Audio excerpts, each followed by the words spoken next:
Welcome to the Protagonist Pub. My name is Tammy, and this is where books have gathered.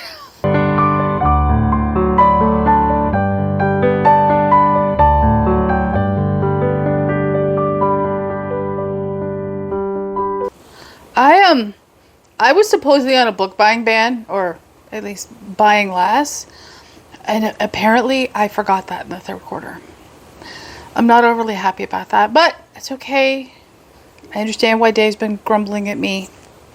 Doesn't mean I'm emptying my cart of all the classics I have sitting there waiting to be trigger pulled. No, but I understand why he's been grumbling at me. Okay, I am going to timestamp this. I'm doing broad categorizations, not in-depth categorizations for the tags. So first up is going to be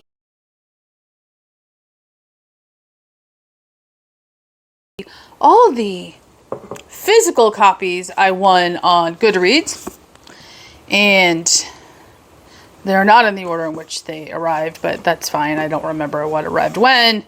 First up would be The Bookshop of Hidden Dreams by Karen Hawkins. This is the fourth book in the Dove Pond series. I have not read books 1 through 3. I do have copies of them in my cart, and I am very, very interested. I love the cover, and I will read you the back. In this magical entry in the Dove Pond series, a gifted historian investigates a love story lost to time. When an antique tin of love letters is found, historian Tay Dove returns to her hometown to investigate. Reeling from a romantic betrayal, Tay hopes to distract herself by writing a biography about her famous great-great-grandmother, Seraphina Dove, who became a star reporter in the late 1890s. Tay believes the letters could be the key to understanding why Seraphina left Dove Pond so abruptly, but the missives only add to Tay's questions, especially when they reveal a forbidden love affair with William Day, a notorious train robber. Some answers might be found in 82-year-old Rose Day's bookshop and town archive, but Rose is curiously reluctant to give Tay access. Just when Tay thinks she's reached a dead end, she finds an unlikely ally in Rose's grandson, Luke, a fellow puzzle solver. Together they set out to uncover what happened and find a love story that could be more precious than gold. Honestly, I cannot wait to dive into this book. The first 3 books are, let's see if I can find them really quickly.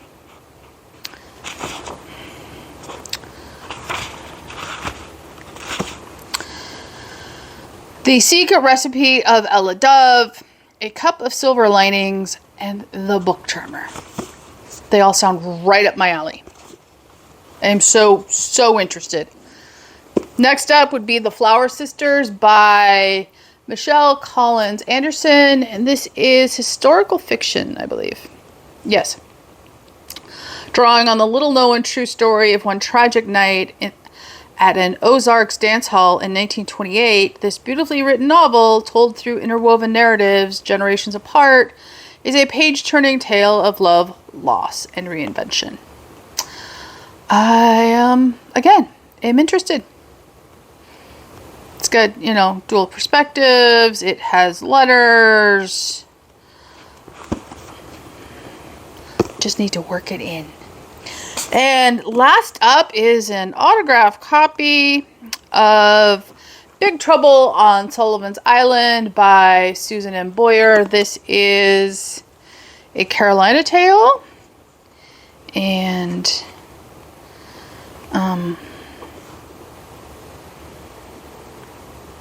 it is the first in the Carolina Tale series at that. So I am looking forward to this. I will read you a little bit of the blurb. Charleston, South Carolina. Hadley Cooper has a big heart, so when the easy-going private investigator gets a request from a new friend to stake out her husband's extramarital activities, she immediately begins surveillance. And when her client is discovered dead on her kitchen floor, the Southern Spitfire is certain the cheater is the culprit. even though he has the perfect alibi. Hadley herself. I am very, very intrigued. I hope I like this. And there's, sure enough, the signature. So, those are the 3 physical Goodreads wins for the third quarter.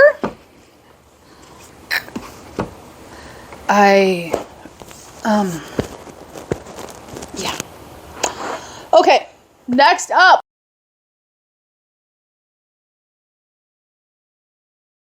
Let's do library finds. And in perfect condition, we have Anna Karenina by Leo Tolstoy, including deckled edges. And this cost me a whopping $2. This is Tolstoy I have never read. It is a Tolstoy I want to read. That is a very intriguing line at the first part. Vengeance is mine. I will repay. Yeah. I love Tolstoy's writing, so this is going to just be pure joy for me. But, honestly, I'm not getting to it this year. I know I'm not getting to it this year. Okay. Also from the library, Vanity Fair by William Makepeace Thackeray. This is in perfect condition, other than there's some, probably can't even see it on the screen, there's some indent scratches that didn't mar the cover on the cover. And other than the pages being yellow, this book is in perfect condition. It too was like $3. So, yeah, I can't complain. I did read the back of this in my October Pilot Possibilities pile, which I will link down below.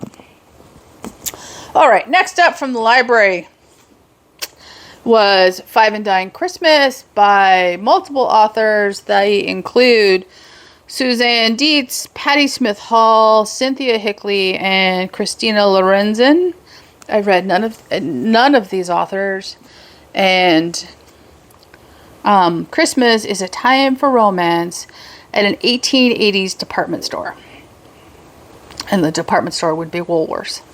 So visit Scranton, Pennsylvania in 1881, where the Woolworths Five and Dime has become the center of Christmas commerce and a great place to fall in love. I am reading this in December. Don't be surprised if we do book club in December if this turns up in a poll choice. Okay, next up from library. Mary Kay Andrews' book that I don't own. That would be The Weekenders. And this one is set in North Carolina. Some people stay all summer long on the idyllic beach of Belle Isle, North Carolina. Others only come for weekends, and the mix between regulars and the weekenders can sometimes make sparks fly. This is, one of those Tammy needs comfort read, needs to escape, dreary winter, or, ride out a hurricane. Pick up a Mary Kay Andrews book.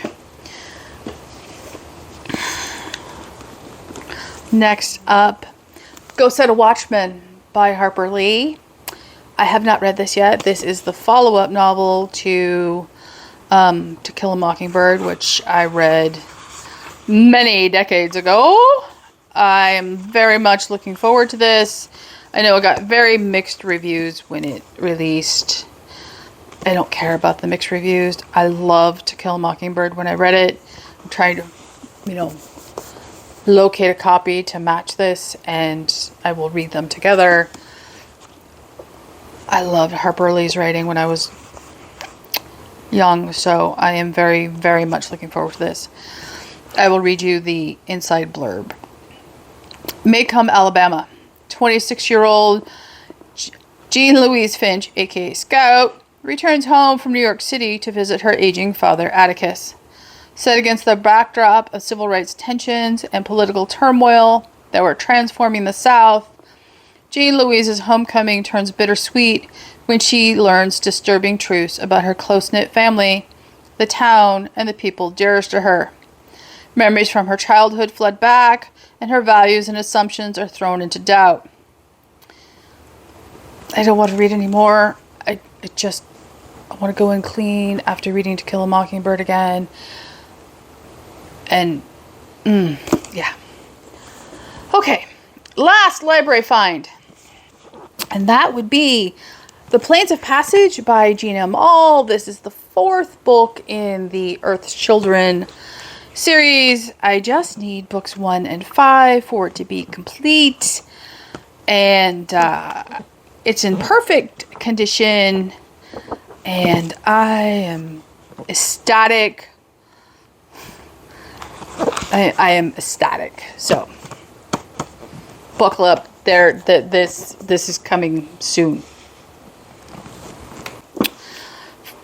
Next would be Strands of Truth by Colleen Coble. This is, I believe, a standalone.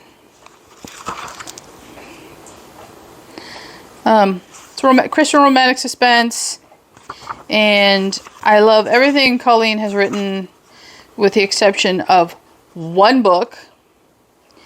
And otherwise, I've loved everything she's written, so I can't imagine not enjoying this. And last from the library would be Deadly Encounters by Diane Mills. This is the first book, I believe, in the... What series is this?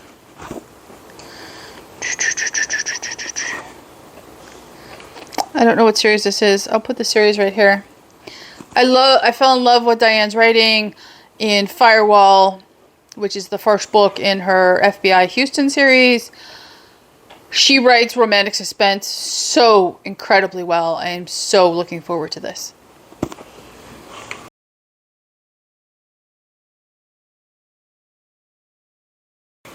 All right, next up, we are going to talk about... let's talk about religious. These are all nonfiction. Jane Austen's Genius Guide to Life by Haley Stewart. This is a devotional reflection analysis of the main characters in each of Austen's finished novels. And I will tell you that her analysis for Northanger Abbey I found delightful and very helpful. It did not change my overall opinion of Northanger Abbey. It did, however, make me more sympathetic to Catherine than I was when I finished. And because these are always so hard to get when the appropriate liturgical season rolls around, I pre-ordered both of these.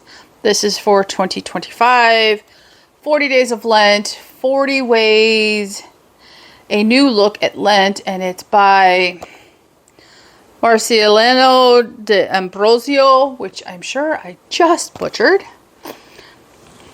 So I'll read you the back. If you are looking for a new Lenten experience, here are 40 fresh ideas.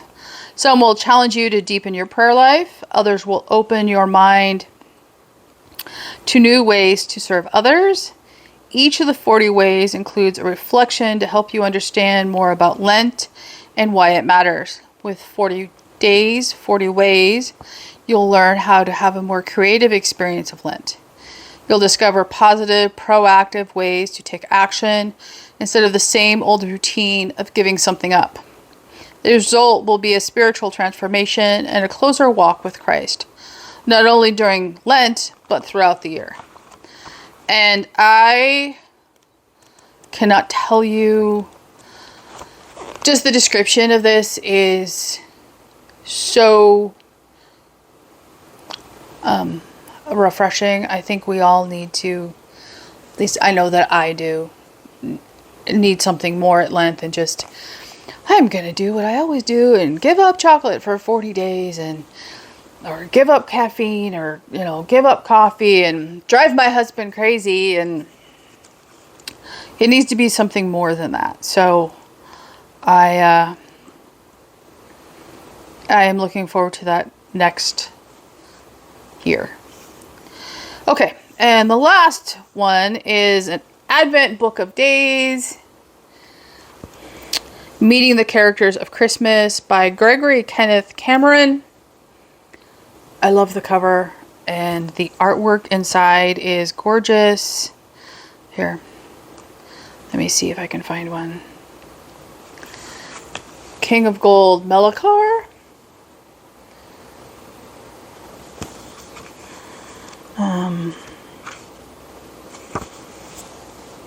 David.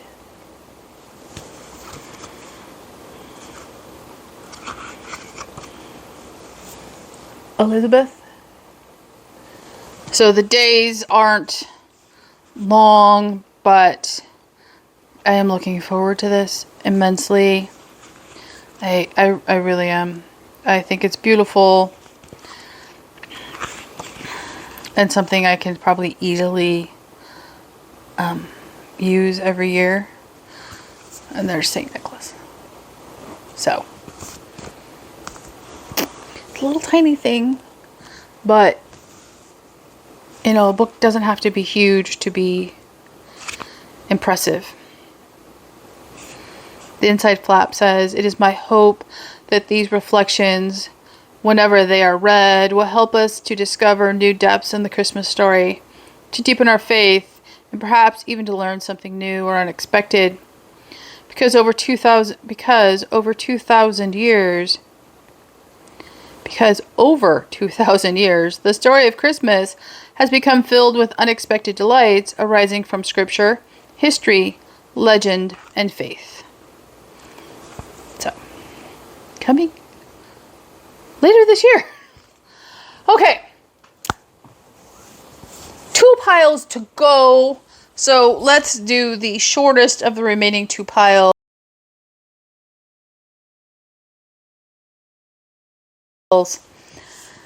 That would be the Shakespeare pile. And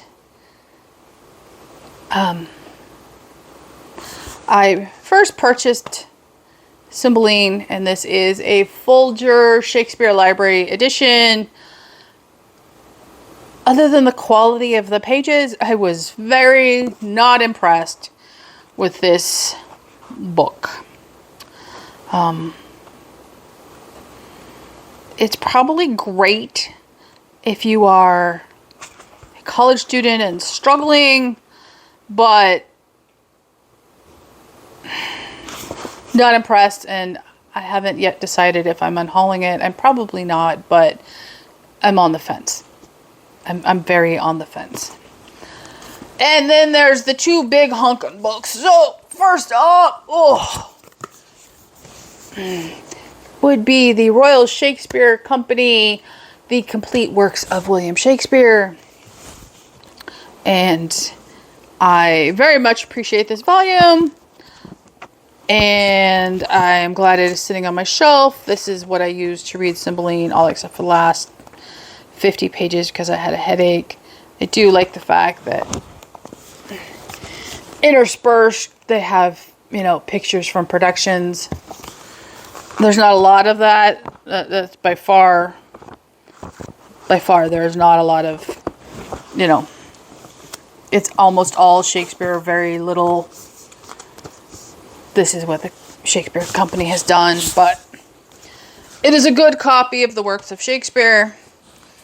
And Shakespeare, The Invention of a Human by Harold Bloom. I talked about this book in my weekly wrap-up this week.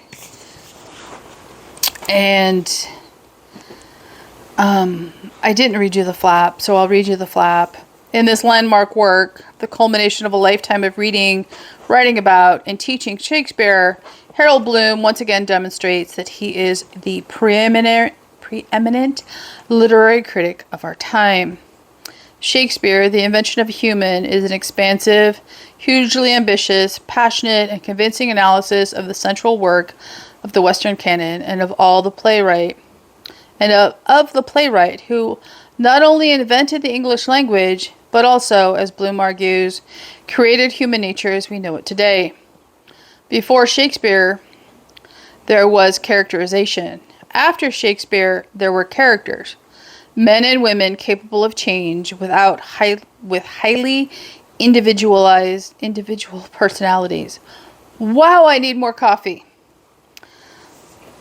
Bloom leads us through a comprehensive reading of every one of Shakespeare's plays, beginning with the original or Hamlet, which, against current scholarship, he attributes to Shakespeare, and ending with Shakespeare's mysterious abandonment of his art after the two noble kinsmen. He charts each breakthrough in human characterization, starting with Falconbridge, the bastard in King John, Mercutio in Romeo and Juliet, and Bottom in A Midsummer Night's Dream, and culminating in the unrivaled creation of Falstaff, Hamlet, Iago, Cleopatra, and on and on and on and on and on.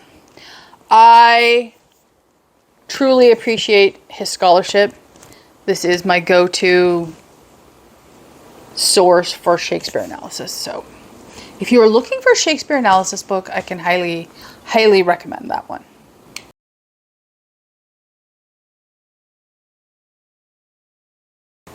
All right, next up is the brief. Wow, it's true. Brief historical fiction that I purchased. Wait, I'm missing something. Hang on. Okay. First up would be the Bronte's Mistress by Finola Austin. I did buy this Black Friday last year, so it really wasn't a third quarter purchase. I just haven't shown it before now. And I promised in my October Pilot Possibilities that I was going to read the blurb here, so I will do that now. Yorkshire, 1843. Lydia Robinson, mistress of Thorpe Green Hall, has lost her precious young daughter and her mother within the same year. With her teenage daughters rebelling, her hateful mother-in-law breathing down her neck, and her marriage growing cold, Lydia's restless and yearning for something more. Change comes with the arrival of her son's tutor, Branwell Bronte, brother of her daughter's governess, Anne Bronte, and of those other writerly sisters, Charlotte and Emily. Handsome and romantic, a painter and a poet, Branwell is also 25 to Lydia's 43. Colorful tales of his sister's elaborate play acting and made-up worlds form the backdrop for seduction. Soon, Branwell's intensity and Lydia's loneliness find a dangerous match in each other. But grave consequences for Lydia's transgression loom.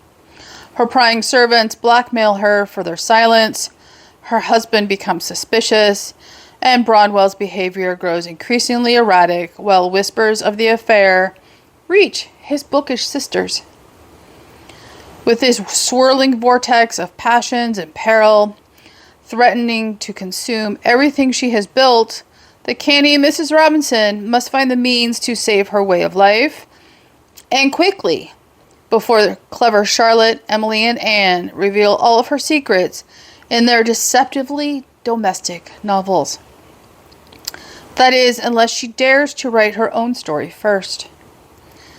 Deliciously rendered and captivatingly told, Bronte's Mistress reimagines the scandalous affair that has divided Bronte enthusiasts for generations and gives voice to the woman vilified by history as the wicked elder seductress who allegedly brought down the entire Bronte family.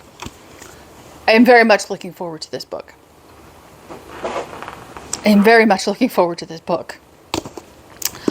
Okay. Continuing on the unread historical fiction. Hollythorn House by Sarah Elad. This is the second book in the Houses of Yorkshire series. I don't know why I left a sticker on the back. I have read the first book, which is Letters from Briarton Park. I don't yet own the third book. I'm going to wait to read this until I have the third book in my possession. I know it just released this month or in September, so I just need to get my hands on it. But I love the cover. And I know I've talked about this one before, but An American Beauty by Shania Abe, or Shanna Abe.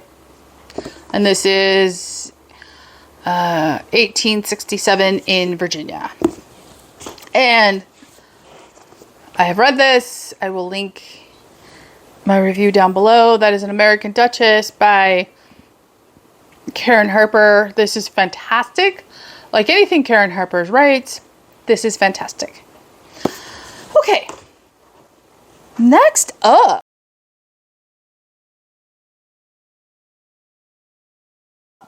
we have, these could have fit in the library. They should have. Last up, and for me, highly unexpected, but my brain is very much in the mood for them, so I am going with it. That would be classics. And yeah, I'm on a classics binge. I couldn't tell you why. So first up was a Dave choice. He put this in the cart. He wanted it. I'm not about to tell him he can't buy a book. That would be The Art of War by Sun Tzu. And this is not long. This is a fingerprint edition. That's what the text looks like. My only complaint about this book, I love the back, is that the SKU number is a permanent part of the back cover, which is, it destroys the overall aesthetic, in my opinion. Okay. Next up would be, you've already seen this, The Divine Comedy by Dante Alighieri. I am doing the 100 Days of Dante, and I have an unannotated edition. I am loving it. I love that it is just the text. I love the fact that it's illustrated. This is a Barnes & Noble edition. It is beautiful. It is leather bound and will probably sit on my shelves once I am done reading. So there's the title page. And my other Barnes & Noble leather edition is Dracula by Bram Stoker. And this does not have an illustration on the title page or in the text. And it's very gothic on the end pages. I ended up buying this version, which is my second copy of Dracula in a month. My original copy that I bought to read is the Ignatius Critical Press edition. I love this copy. I love the cover. Everything about that is fine. What is incredibly irritating to me, and this is, I realize, incredibly personal to me, are all the annotated footnotes at the bottom of the actual text. Now, do I mind that there are references and annotations? No. Do I think they belong at the breaking up the original text? No, it drives me nuts. They could go in the footnote section at the back of the book, and if I needed something, I could just easily go look it up. Instead, all those footnotes do is break up the flow of the text, and then you're reading somebody else's helpful hints rather than thinking for yourself. And knowing it drives me nuts, Dave ordered Dracula for me without footnote annotations. This is the volume I will be reading. And I am vlogging this in October because it is Victorian literature. Okay, now there are two problem books. And first up would be The Woman in White by Wilkie Collins. This is a Penguin classic. It is a cloth bound edition, I believe they're called. And the text is fine. I mean, it's not floppy. The spine's going to break. These are not well reviewed. The series is not well reviewed on Booktube. And I understand why now that I own one. And so there's an Ibsen sticker on the back. And I noticed, I saved peeling this until I did this video. See how all the birds are blue? And all the bird blue is now on the sticker. Not a fan. I'm undoubtedly going to be on the lookout for a better copy of this book. The fact that it's not floppy is going to drive me bonkers. But be that as it may, I am very much looking forward to reading this book. I am not going to lie. It is high on my Victober list. So, okay. Last book in the haul is The Adventures of Sherlock Holmes by Sir Arthur Conan Doyle. Wow, I need another cup of coffee. This is a leather-bound edition. It is gorgeous. It is a Canterbury classic. And I love the inside end pages. They are the same on both ends. And I have no problems with this, the text. I like the pipe at the top of every page. Where my problem with this comes in, and I don't know if this is particular to a Canterbury Classic. I will tell you I got this used. It was in perfect condition. Everything else is leather bound. It's imprinted. This is a sticker. It's a sticker. Why? Why is this a sticker? I want to peel it off. I really, really, really want to peel it off. But I don't know what's underneath, and I don't know if it's gonna... you know I'm gonna peel it off because I can't take it. I do not understand why there is a sticker on the front cover of Canterbury. Why?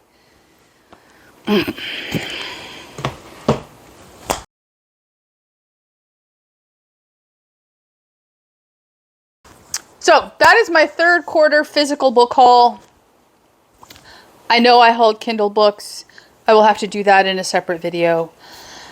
And yeah, I understand why Dave's grumbling at me a little bit. But I don't care. He's fine. He's not overly upset or anything, so it's okay. I'm not going to go find a place to put all these. And leave a comment down below, like and subscribe, and I will see you here next time at the Protagonist Pub.